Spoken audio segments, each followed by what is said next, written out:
အားလုံးပဲမင်္ဂလာပါဒီတစ်ခေါက်ရွေးချယ်ထားတဲ့စာအုပ်ကလည်းဆရာမောင်တက်ချိုရဲ့သမီးဖတ်ဖို့နှလုံးသားရှုမြောက်ခင်များနှစ်ဆိုတဲ့စာအုပ်ထဲကစာပိုင်လေးတစ်ပုဒ်ဖြစ်ပါတယ်ဆိုတော့ဒီမှာဆိုရင်အနုပညာဆိုတဲ့စကားလုံးပေါ့နော်ဆိုတော့ဒီနောက်ပိုင်းမှာဆိုရင်အနုပညာဆိုတဲ့စကားလုံးကအသုံးများလာတယ်ပေါ့နော်ဂီယူမဆိုင်ခြင်းအနုပညာတို့ဒီနောက်ထပ်တစ်ခုပေါ့နော်ချစ်ခြင်းအနုပညာတို့ဂီယူမဆိုင်ကျောင်းရည်အရင်များတယ်ပေါ့နော်ဒီထဲမှာဆိုလဲဆရာတက်ထားတဲ့ခေါင်းစဉ်လေးကကောင်းချင်းတို့ဝယ်ခြင်းအနုပညာဆိုပြီးမှတက်ထားရပါတော့တကယ်ဆိုရင်ဒါကကောင်းချင်းတို့ဝယ်ရနဲ့အနုပညာနဲ့မဆိုင်လို့လဲပေါ့နော်ဆိုတော့ဆိုရင်ဆရာကဘယ်လိုမျိုးချိတ်ဆက်ပြီးတော့ရေးပွက်ထားရလဲဆိုတာကိုနားထောင်ကြည့်ကြအောင်ပါသမီးရေဖေဖေတို့မြန်မာနိုင်ငံမှာကမ်းခြေတွေကတော်တော်များများရှိပြီးအဲ့ဒီကမ်းခြေတွေတော်တော်များများအလုံးလိုဖေဖေရောက်ဖို့တဲ့သမီးရဲ့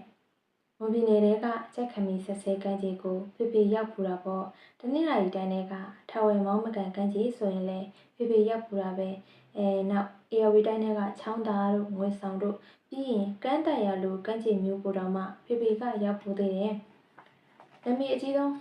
ကမ်းခြေကတော့ငပလီပဲပေါ့ရခိုင်ပြည်နယ်တန်တွဲမြို့အပါကငပလီလေ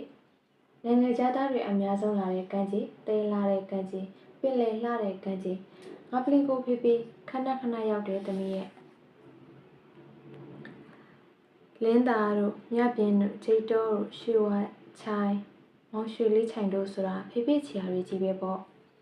တောင်ကုန်းကိုသွားတာတော့မှငါပလီကိုရောက်အောင်တော့ဖေဖေကတွားပစ်လိုက်တာပဲပင်လယ်ပပကြီးကိုဝမ်းပိုင်းနဲ့ရှက်ပြီးတော့မှတန်တွဲလေစိတ်ကိုလင်းဆင်းသက်လိုက်ပုံကတိတ်လာတဲ့မြင်ကွင်းပေါ့အခုအဲ့ဒီငပလီကတန်တွဲလေစိတ်မှာကောင်းကြီးတို့ဝယ်ကြတဲ့အကြောင်းကိုသမီးကိုပြောပြမလို့ပေါ့ရခိုင်ကမ်းမြောင်ဒေသကကောင်းကြီးကောင်းပုံရတဲ့သမီးရဲ့အဖြူတွေပဲဝယ်တော့ငါပြောသည့်တော့ပဲဝယ်တော့ငါပလီကကောင်းကြီးတို့ကိုရန်ကုန်ကလူတွေကတိတ်ကြိုက်ကြတာပဲစံချမ်းတွေဘာတွေမပါပဲကောင်းကြီးကြီးပဲတတ်မို့ထင်ပါရဲ့စစ်စစ်ပိုင်ပိုင်ရှိလိုက်တာ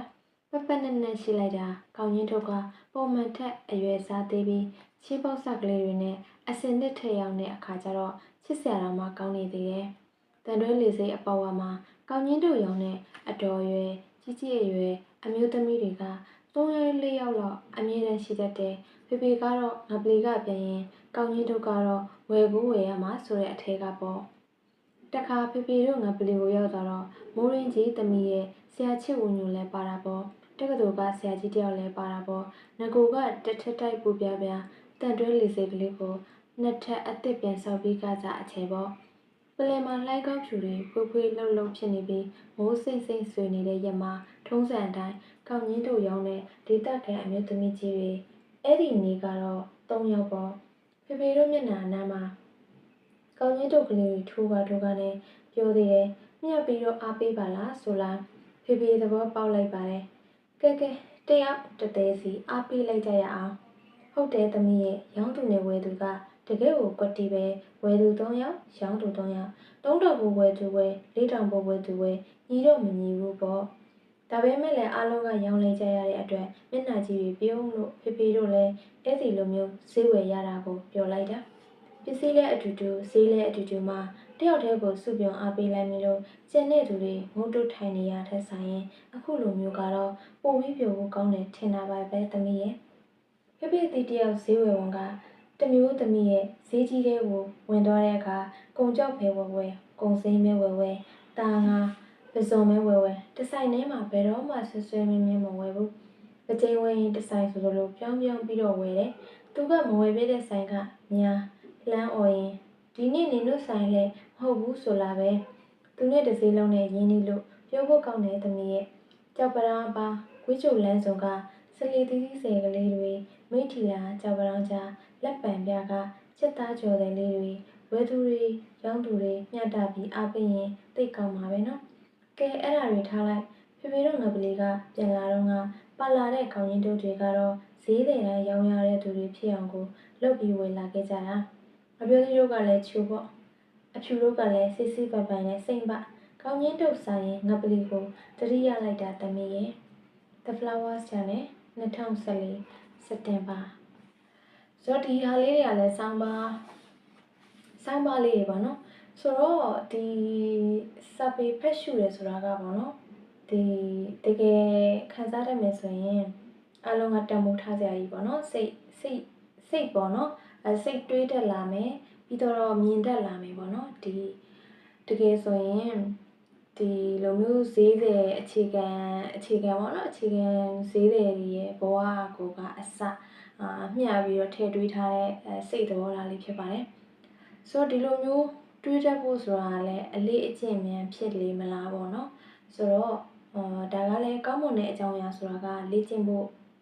တင့်နေပေါ့နော်လေ့ကျင့်တင့်နေဆိုတော့ဒီ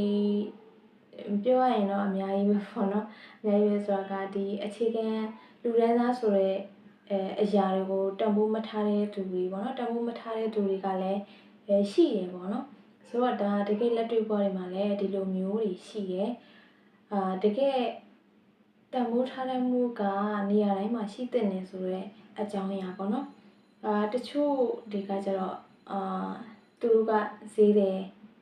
သူတို့ကဈေးတယ်ငါတို့နဲ့မတူဘူးဆိုတော့စိတ်တက်မျိုးတွေလည်းရှိရပါတော့ဆိုတော့အကြောင်းအရာတွေကတော့အများကြီးရှိတယ်ဒီလိုမျိုးစိတ်ထားတတ်ဖို့အကြောင်းအရာတွေကလည်းဒီစာပေဖတ်ရှုမှုနဲ့ဆိုင်မလားဒါမှမဟုတ်ရင်ကိုယ့်ရဲ့လေ့ကျင့်မှုနဲ့ဆိုင်မလားဒါမှမဟုတ်ရင်